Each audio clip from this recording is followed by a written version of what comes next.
dan instrumen-instrumen lain yang mengganggu konsentrasi masyarakat, mengganggu konsentrasi pemerintah, terutama mengganggu konsentrasi keluarga besar Konai dalam menata agar semua masyarakat mendapatkan suasana, sebuah perlindungan, sebuah rumah yang layak huni dan aman, serta prosesnya berjalan sesuai norma-norma hukum.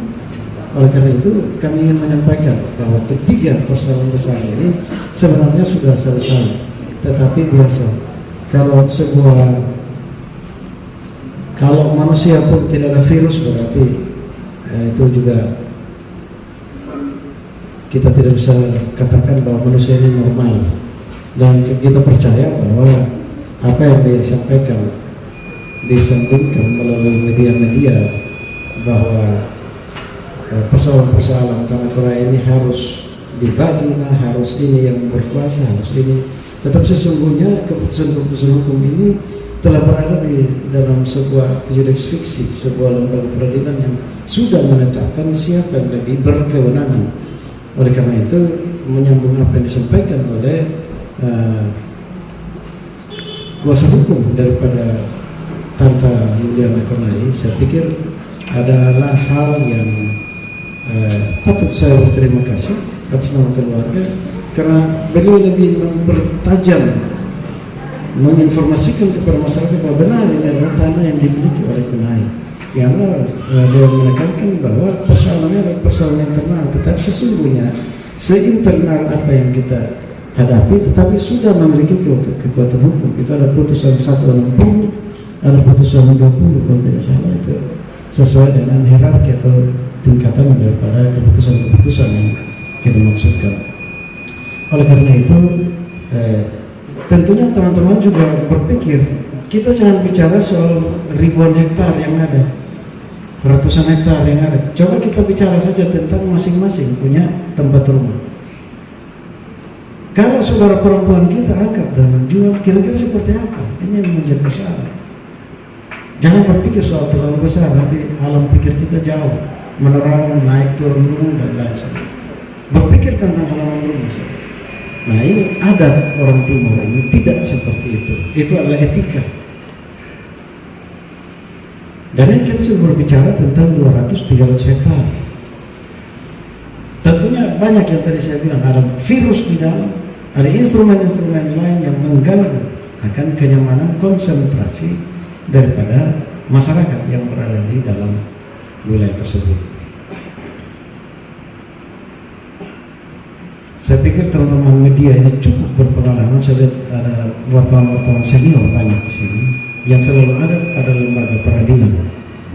Oleh karena itu, kalau gugatan kita yang terakhir mulai dari membuat turun sampai dengan adik Nita, adik Nita, saya pikir kalau gugatan kurang pihak, tentunya pengadilan tidak akan menerima. Misalkan ini, kita gugat hanya atas nama ahli waris Konai, tetapi pengadilan berproses sampai selesai. Pengadilan tidak menolak bahwa mana saudara-saudara yang lain, mana Yuliana Konai, mana yang lain-lain. Pengadilan tidak bertanya soal itu. Pengadilan melanjutkan proses, sehingga sebenarnya tidak perlu putusan hukum. Kalau misalkan saya senior anggota DPR mantan, kita kawan anggota DPR, misalkan dari kakak adik beliau tidak ada salah satu masuk di dalam nama untuk menggugat, tentu pengadilan mengembalikan, ini gugatan kurang pihak. Tetapi kami berjalan dengan norma, berjalan dengan instrumen ataupun pijakan-pijakan hukum yang mana terjadi tindakan hukum ini dari sebuah amar keputusan. Dan kami juga tidak sembarang untuk melakukan penjualan yang akan menimbulkan dampak hukum ke depan. Nah, yang terlalu dipaksakan, saya pikir teman-teman kuasa hukum daripada Tante Yuliana terlalu cepat merespon ini. Saya berbicara di sini tidak lari jauh dari statement tanggal 27 Juni 2021 pada hari Minggu, yang mana kuasa hukum Bapak Rudi Tanobesi yang mengatasnamakan Yuliana Lili alias Yuliana Lili Konai atau Yuliana.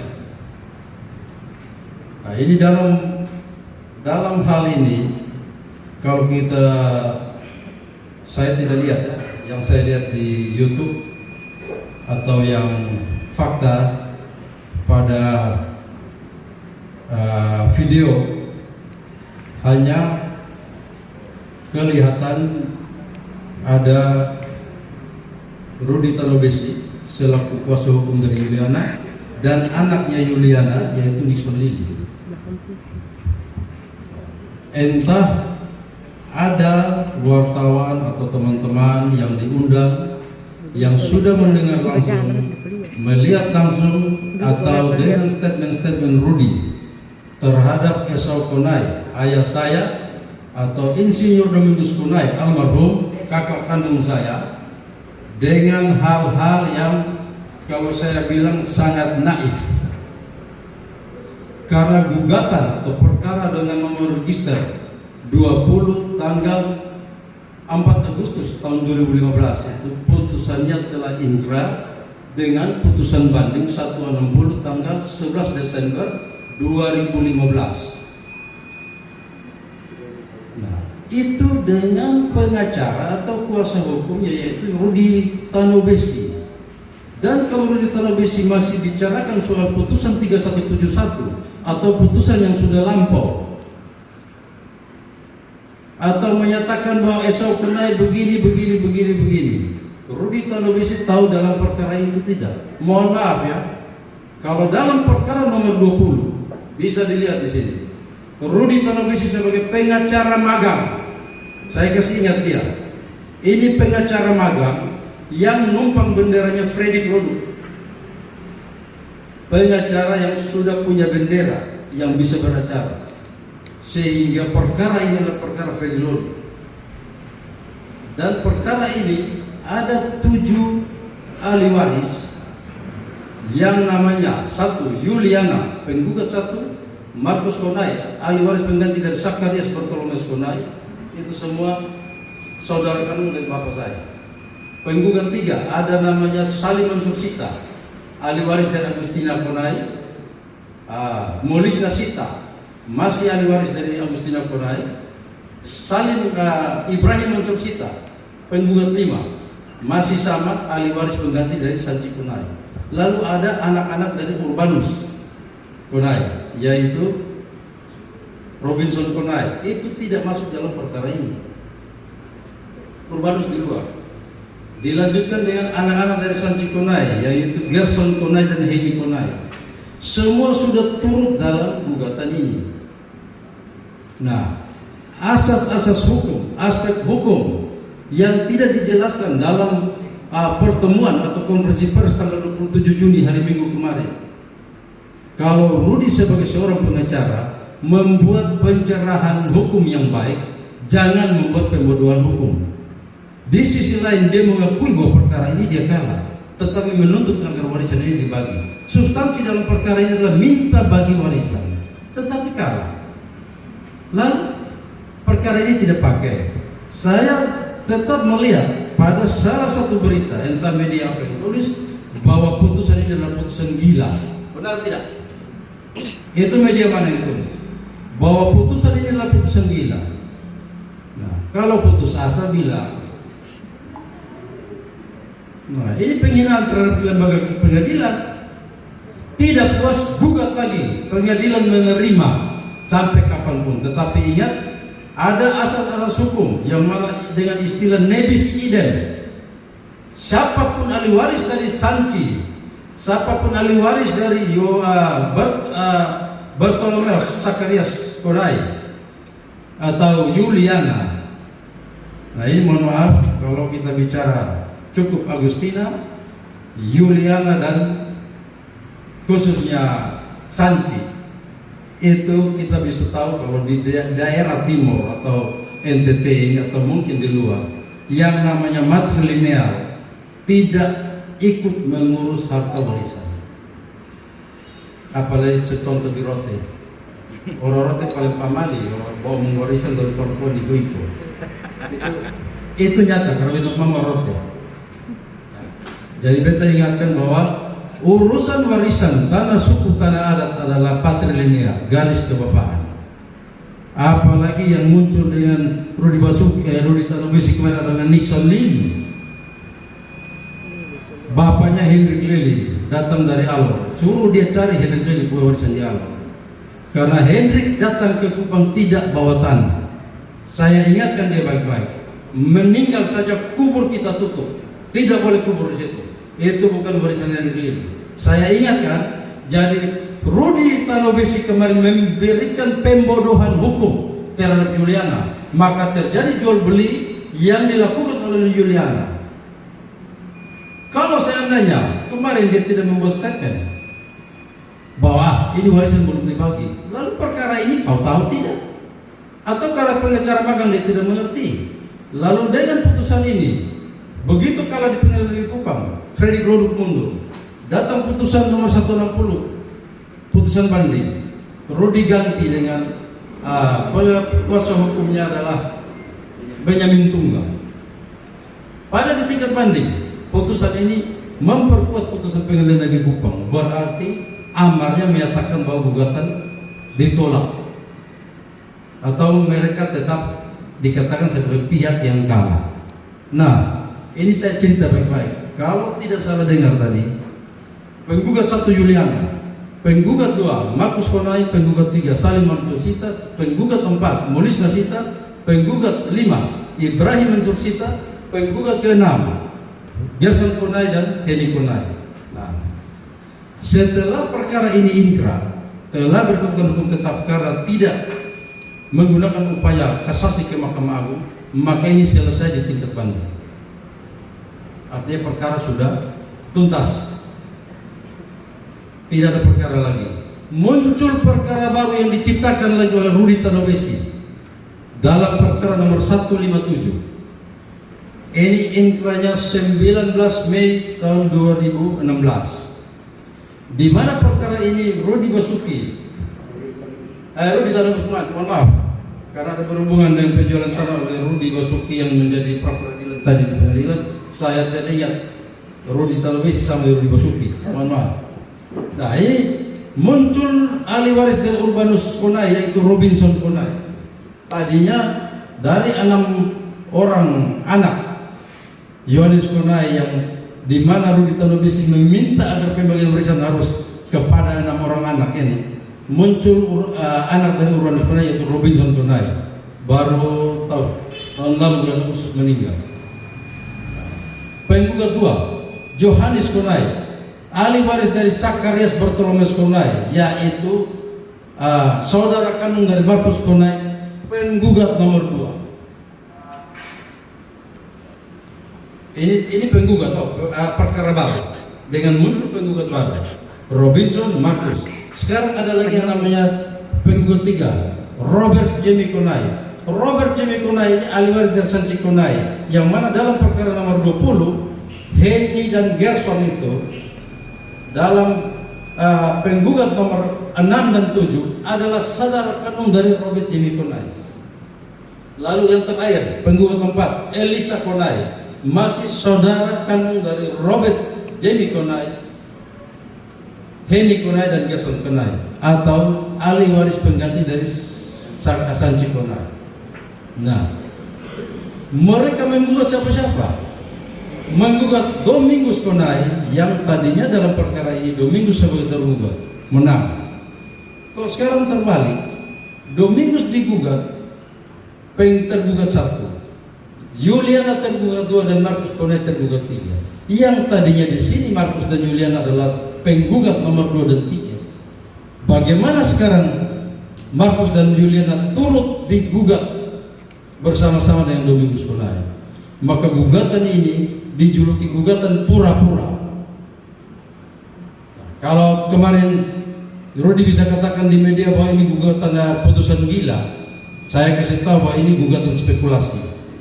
Agar apabila Domingos Konai menang, maka Julian dan Markus ikut menang. Ini kan lebih gila dari yang kemarin Rudi omong. Kasih tahu dia. Sehingga saya tegaskan di sini bahwa nama-nama mereka yang sudah mengkatuk seluruh ahli waris dari 5 ahli waris saudara kami dari Sokonai, siapapun muncul di kemudian hari, ada asas-asas hukum yang namanya nebis in idem. Siapapun datang pasti nebis in idem. Dan Rudi harus tahu, menjelaskan yang benar dan sebenar-benarnya, bahwa perkara perdata itu harus ada akhirnya. Ya toh? Nah, dengan asas itu namanya litis finire opportet. Suatu perkara harus ada akhirnya. Di mana yang biasa dikatakan mutatis mutandis. Saya masih konsisten dengan yang sudah saya sampaikan. Perkara tanah keluarga Konai telah selesai. Itu judulnya. Telah selesai. Ini adalah seri terakhir, kepingan terakhir Ibu Juliana Konai. Dari yang pertama kita bertemu di sini untuk Pit Konai yang baru inkrah. Kita terima putusannya di awal tahun 2021 yang lalu. Yang kedua, keluarga Kolo dan Samadara pakai kuasa hukum dari Jakarta, kemudian mundur secara teratur setelah ada putusan pengadilan. Dan yang terakhir, Ibu Juliana Konai dengan senior saya Pak Rudi juga sudah ada putusan pengadilan yang inkrah. Saya menunda sedikit di putusan nomor 20 tahun 2015. Apa yang dimintakan mereka itu ada di halaman 11. Halaman 11 putusan nomor 20 poin 4 petitum. Petitum artinya permintaan. Menghukum dan memerintah kepada tergugat, dalam hal ini keluarga yang ada di sini, untuk segera menyerahkan harta warisan Yohanes Konai almarhum dan Elizabeth Tamodok almarhumah berupa bidang tanah yang biasa dikenal sebagai tanah pagar panjang dan tanah Danau Indah yang telah tereksekusi sesuai berita acara eksekusi nomor 8 dan seterusnya tanggal 15 Maret tahun 96 dan berita acara eksekusi nomor 851 dan seterusnya tanggal 8 September 97 kepada para penggugat, dalam hal ini Ibu Juliana Konai yang tadi yang diwakili oleh rekan saya, untuk dilakukan pembagian secara proporsional berdasarkan putusan pengadilan ini kepada seluruh ahli waris dari para ahli waris pengganti Yohanes Konai dan Elizabeth Tamodok bila mana perlu dengan bantuan pihak keamanan. Saya bacakan amarnya di halaman 51. Putusan pengadilan mengadili dalam konvensi, dalam eksepsi, menyatakan eksepsi tergugat tidak dapat diterima dalam pokok perkara, menolak gugatan para penggugat untuk seluruhnya. Berarti perkara ini telah selesai. Selanjutnya mereka naik ke pengadilan tinggi. Putusan pengadilan tinggi pun mengambil alih pertimbangan hukum dari putusan pengadilan negeri dan menguatkan. Sehingga apabila statement dari senior saya, teman saya, katakan bahwa pembagian sudah dilakukan tetapi tidak berhasil. Kalau orang hukum hanya sederhana satu, ada dua putusan ini tidak ajukan kasasi, maka ajukan upaya hukum peninjauan kembali, bukan meminta bagian. Lu sudah meminta bagian dan udah kalah, ada putusannya. Makanya yang seperti saya katakan tadi, perkara ini telah selesai. Sehingga apabila ada pihak-pihak yang mau mengklaim, sah-sah saja, tetapi tidak bisa mengalahkan putusan pengadilan. Putusan pengadilan baik buruknya dihormati. Kalau memang tidak puas, ada upaya hukum dan itu disediakan. Bukan mencari panggung, pergi ke konferensi pers, buat apa? Tidak akan mengurangi esensi putusan ini. Teman-teman bisa mencatat, kalaupun membuat statement apapun, apakah akan mengembalikan hasil? Tidak. Contoh dari saya seperti itu, seperti kita nonton Euro, udah kalah semua, Prancis, Portugal udah kalah ya, out. babak selanjutnya, ada coba 4 tahun lagi kan, kurang lebih seperti itu. Sehingga terakhir saya terima kasih teman-teman sudah membantu mengawal, mulai dari Pit Konai, dari Kolo dan Samudara, dan terakhir dari Juliana Kunai, tuntas. Sehingga selanjutnya tidak ada lagi pihak-pihak yang mengklaim bahwa tanah ini adalah milik mereka, karena ini sudah diuji di pengadilan. Bukan kami berempat yang katakan, tetapi putusan pengadilan. Mungkin dari saya itu saja.